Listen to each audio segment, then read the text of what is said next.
नमस्कार, मैं हूं श्वेता झा और आप देख रहे हैं आज तक। तीनों कृषि कानूनों की वापसी के बावजूद संयुक्त किसान मोर्चा आंदोलन जारी रखने पर अड़ा हुआ है। जी हां, आपको बता दें कि आज लखनऊ में किसानों की महापंचायत हो रही है। दोपहर 1 बजे किसान नेता राकेश टिकैत इस पंचायत को संबोधित करेंगे। किसानों की मांग है कि एमएसपी पर कानून बने। वहीं उन्होंने पीएम मोदी को खुली चिट्ठी लिखकर 6 मांगे रखी है, जिसमें आंदोलनकारी किसानों के खिलाफ दर्ज मुकदमे वापस लेने के अलावा केंद्रीय मंत्री अजय मिश्रा की बर्खास्तगी और गिरफ्तारी की मांग भी शामिल है। आपको हम बता दें, 2 दिनों पहले प्रधानमंत्री ने कानून वापसी की, तीनों कृषि कानून को वापस ले लिया, जिसके बाद ऐसा लगा कि शायद किसान आंदोलन खत्म हो जाएगा। तमाम जगह किसानों से बातें की गई, अलग अलग बॉर्डर एरियाज में जहां पर किसान बैठे थे। और ये राकेश टिकैत यहां पर इसी मंच पर पहुंचने वाले हैं। संयुक्त किसान मोर्चा के बैनर तले लखनऊ में ये एक बड़ा कार्यक्रम महापंचायत हो रहा है किसानों का, जहां पर आज फैसला लिया जाएगा आगे की रणनीति इनकी क्या होगी। क्योंकि ऐसा लग रहा था, मालूम पड़ रहा था, जैसा कि प्रधानमंत्री ने भी कहा था कि कानून वापसी के बाद अब किसान अपने घर, अपने खेतों को जाए।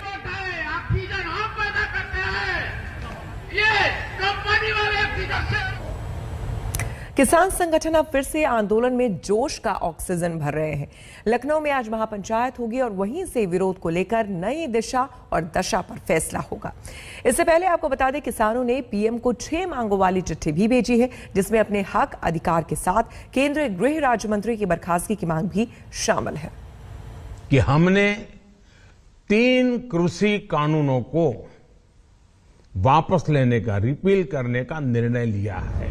प्रकाश पर्व की सुबह देश के प्रधानमंत्री नरेंद्र मोदी ने इस ऐलान से एक बार फिर सबको चौंका दिया। जिन 3 कृषि कानूनों पर पिछले 1 साल से कई किसान संगठन आंदोलन के रास्ते पर चल रहे हैं, वो भी हैरान हुए। लगा कि कृषि कानूनों की वापसी के बाद आंदोलनकारी किसानों की भी घर वापसी हो जाएगी, लेकिन ऐसा अब तक नहीं हुआ, न भविष्य में होता दिख रहा है। पीएम मोदी के कानून वापसी के ऐलान के बाद किसान संगठनों की हलचल और तेज हो गई है। आंदोलन पर डटे किसान तो घर नहीं लौटे, अलबत्ता आगे की रणनीति के लिए बैठकों का दौर तेज हो गया है। बड़ी बात यह है कि किसान संगठन अब 3 कृषि कानूनों के अलावा दूसरे मुद्दे पर सरकार को घेरने की प्लानिंग कर रहे हैं, खासकर एमएसपी को लेकर। संयुक्त किसान मोर्चे की अहम बैठक में भविष्य को लेकर कई फैसले लिए गए। मुकदमों का एक बड़ा इशू रहेगा, जो किसान शहीद हो गए उनके परिवारों का मुआवजे की बात रहेगी। एमएसपी पे गारंटी कानून बने, एक वो बड़ा इशू रहेगा। और बहुत से बिल ये लाना चाहते हैं, उन बिलों पर भी हम बात करना चाहेंगे। एमएसपी, शहीद किसान और जो आंदोलन के दौरान के मुकदमे, बिजली बिल, ये तमाम बातें हैं जिन पर चर्चा। इन्हीं बातों को मद्देनजर रख के जो कंक्लूजन निकलेगा उस पर आगे की रणनीति। सरकार पर दबाव बढ़ाने के लिए आंदोलनकारी किसानों की पूरी रणनीति तैयार है। 26 नवंबर को दिल्ली के सभी बॉर्डर पर किसान बड़ी संख्या में जुटेंगे। 27 नवंबर को किसान संगठन एक बार फिर बड़ी बैठक करेंगे। 29 नवंबर को संसद तक ट्रैक्टर रैली का आयोजन भी अभी तक तय है, जिस पर आखिरी फैसला 27 नवंबर की मीटिंग में लिया जाएगा। 26 नवंबर को 1 साल पूरा हो रहा है आंदोलन का। दिल्ली के बॉर्डर पर और पूरे देश में बहुत बड़ी किसान महापंचायत होगी। 28 तारीख को हमारी मुंबई में महाराष्ट्र की बड़ी महापंचायत हो रही है, एसकेएम के लीडर आ रहे, और 29 तारीख से क्या करना है उसके बारे में 27 नवंबर को एसकेएम की फिर से मीटिंग होगी। उसके अंदर आगे का रास्ता तय किया जाएगा। सवाल है कि जब पीएम मोदी ने खुद कृषि कानून वापसी का ऐलान कर दिया है, तो फिर किसान संगठनों को उस पर भरोसा क्यों नहीं?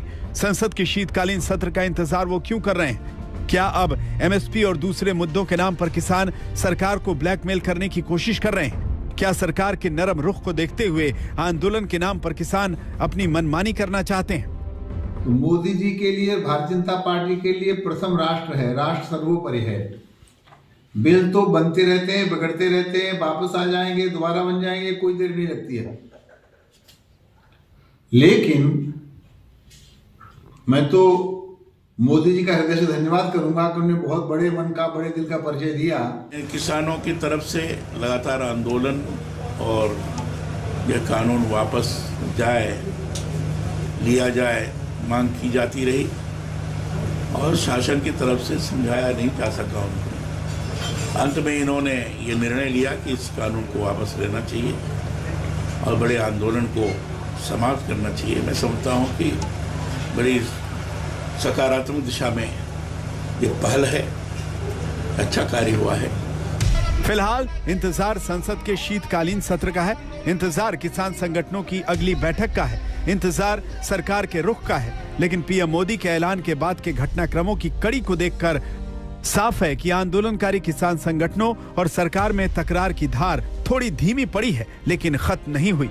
उन्नाव से विशाल चौहान और दिल्ली से सुशांत मेहरा और श्रेया चटर्जी के साथ आज तक ब्यूरो। किसान संगठन दरअसल सरकार की कानून वापसी की जमीन पर आंदोलन को धार की फसल बो रही है। लखनऊ से दिल्ली तक जमीन तैयार है और विरोध की गूंज संसद से लेकर सड़क तक पहुंचाने के जोर के बीच किसान मांगों पर अड़े हैं। पीएम ने कानून वापसी का रास्ता खोलकर उस गतिरोध को तोड़ने की कोशिश की जो गाजीपुर से लेकर सिंगू बॉर्डर और सरकार के बीच जकड़ा हुआ था। पूरे देश को ये बताने आया हूं कि हमने 3 कृषि कानूनों को वापस लेने का, रिपील करने का निर्णय लिया है। सरकारी टीवी से घोषणा हुई है, कल बातचीत करनी पड़ेगी, तो किससे बात करेंगे?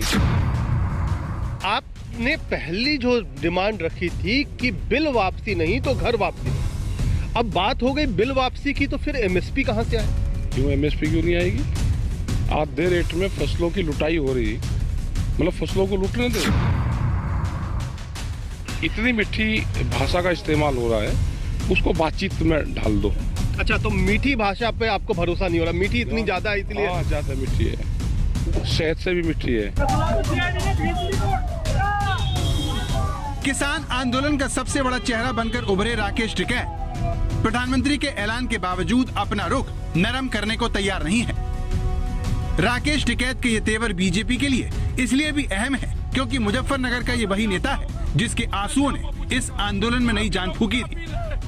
ये बिल भी वापसी होंगे, बिल भी वापसी होंगे। अगर बिल वापसी नहीं हुए, अगर कानून वापसी नहीं होंगे तो राकेश टिकैत आत्महत्या करूंगा।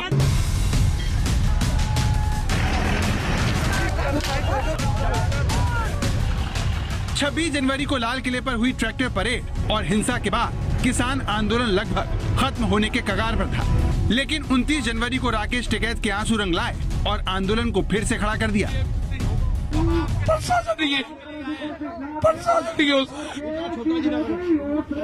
अब क्या अभी जारी रहेंगे? गोली के सामने भी टिकैत के आंसुओं ने न सिर्फ आंदोलन को खत्म होने से बचाया बल्कि उन्हें भी किसान आंदोलन का बड़ा चेहरा बना दिया। राकेश टिकैत के इन आंसुओं ने पश्चिमी उत्तर प्रदेश के किसानों और खासकर जाट समुदाय को आक्रोशित कर दिया और वो पानी लेकर गाजीपुर के लिए निकल पड़ा। राकेश टिकैत भले ही गाजीपुर बॉर्डर पर अपना टेंट लगाकर बैठे थे, लेकिन किसान आंदोलन का असर पश्चिमी उत्तर प्रदेश निकलकर पूरे उत्तर प्रदेश में जा पहुंचा। प्रस्ताव करें कि विधेयक को पारित किया जाए। ये वही कानून था जिसे सरकार ने 14 जनवरी 2020 को संसद में पेश किया था। प्रस्ताव करें कि विधेयक को पारित किया जाए। माननीय अध्यक्ष महोदय, विधेयक पारित किया जाए। और 17 सितंबर 2020 को लोकसभा में भारी हंगामे के बीच बिल को पास भी करा लिया था। इसके 3 दिन बाद राज्यसभा से भी भारी हंगामे के बीच ध्वनिमत से सरकार ने बिल पास करवा लिया और विपक्ष विरोध करता रह गया। संसद से बिल पास होते ही इसके विरोध की आग सुलगने लगी और देखते ही देखते ये विरोध प्रदर्शन आंदोलन में तब्दील हो गया। किसानों ने पंजाब, हरियाणा और पश्चिमी उत्तर प्रदेश से उठकर दिल्ली की सीमाओं पर डेरा डाल दिया। टेंट लगने लगे, खाने से लेकर सोने तक का इंतजाम हो गया। लेकिन 26 जनवरी की इन तस्वीरों से आंदोलन को धक्का लगा, जिसे 2 दिन बाद राकेश टिकैत के आंसू ने बचा लिया। टिकैत के अड़ने से किसान आंदोलन का असर बीजेपी के गढ़ बन चुके पश्चिमी उत्तर प्रदेश तक जा पहुंचा। दावा किया गया कि जाट मुस्लिम एक बार फिर साथ आ रहे हैं। इसके बाद से ही सरकार बैकफुट पर आने लगी, लेकिन मोदी के नए दाव से बीजेपी की पश्चिमी उत्तर प्रदेश में वापसी की कोशिशें नए सिरे से शुरू हो सकती हैं, जहां 2013 मुजफ्फरनगर दंगे के बाद से ही बीजेपी बड़ी ताकत बनकर उभरी है। इन दंगों के बाद हुए ध्रुवीकरण का असर 2014 के लोकसभा चुनाव के बाद से लगातार देखने को मिल रहा है। उत्तर प्रदेश और केंद्र में भाजपा को सत्ता दिलाने में जाट समुदाय का बड़ा हाथ माना जाता है, जो 2014 के लोकसभा चुनाव से ही बीजेपी के साथ जा मिला है। पश्चिमी उत्तर प्रदेश में 12% जाट, 32% मुस्लिम, 18% दलित और 30% अन्य जातियां हैं। साल 2012 के चुनाव में बीजेपी ने पश्चिमी उत्तर प्रदेश की कुल 38 सीटों पर जीत हासिल की थी। लेकिन मुजफ्फरनगर दंगों के बाद से हुए ध्रुवीकरण से बीजेपी की सीटें 2017 में 88 पर पहुंच गईं। यानी बीजेपी को सीधे सीधे 50 सीटों का फायदा हुआ। पश्चिमी उत्तर प्रदेश की 110 सीटों में से तकरीबन 100 सीटों पर किसान आंदोलन का अच्छा खासा असर दिखाई पड़ रहा था। इसमें मेरठ, बागपत, बिजनौर, मुजफ्फरनगर, हापुड़, बदायूं, सहारनपुर जैसे इलाके शामिल हैं।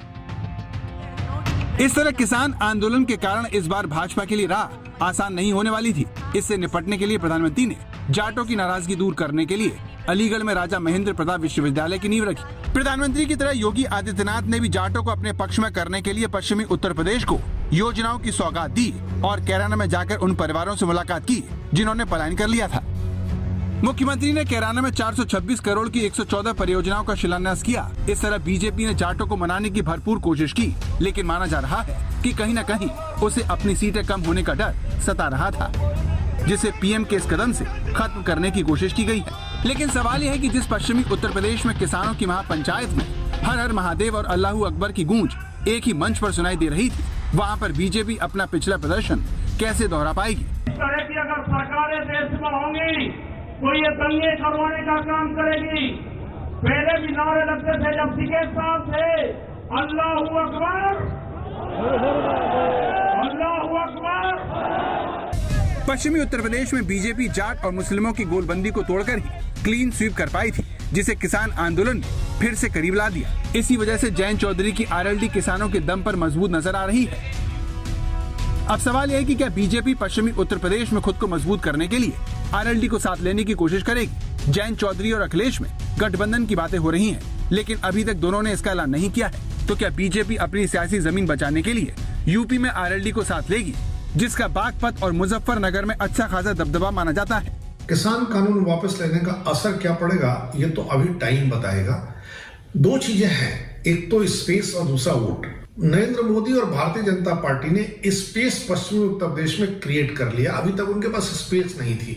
वोट तो आने वाले दिनों में पता चलेगा कि कैसे इसको विड्रॉ करते हैं। सरकार की जो नीयति है और सरकार की जो नीति है, उन दोनों में कोई अंतर तो नहीं है, उन दोनों में कितनी समानता इसके बाद पता चलेगा। पर इतना जरूर हुआ कि उसने स्पेस को क्रिएट कर लिया है। पश्चिमी उत्तर प्रदेश की अहमियत को देखते हुए बीजेपी ने इस क्षेत्र की कमान अमित शाह को दे दी है, जहां पर दोबारा कमल खिलाने के लिए पीएम कृषि कानून रद्द करने का बड़ा फैसला कर चुके हैं। लोकतंत्र के इस भाव का सम्मान करते हुए तीनों कृषि कानून को वापस लेने और एमएसपी को लेकर के भी एक समिति के गठन करने का हम प्रदेश सरकार की ओर से हृदय से स्वागत करते हैं। दिल्ली की सीमाओं पर 360 दिन तक चला दुनिया का सबसे बड़ा किसान आंदोलन अब अपने अंत की ओर है। साल 2014 के बाद ये दूसरा मौका है जब केंद्र सरकार ने किसानों के लिए अपना फैसला बदला। सवाल यह है कि किसानों की नाराजगी दूर करने के लिए उठाए गए इस कदम से क्या बीजेपी का मिशन पूरा होगा? आज तक ब्यूरो।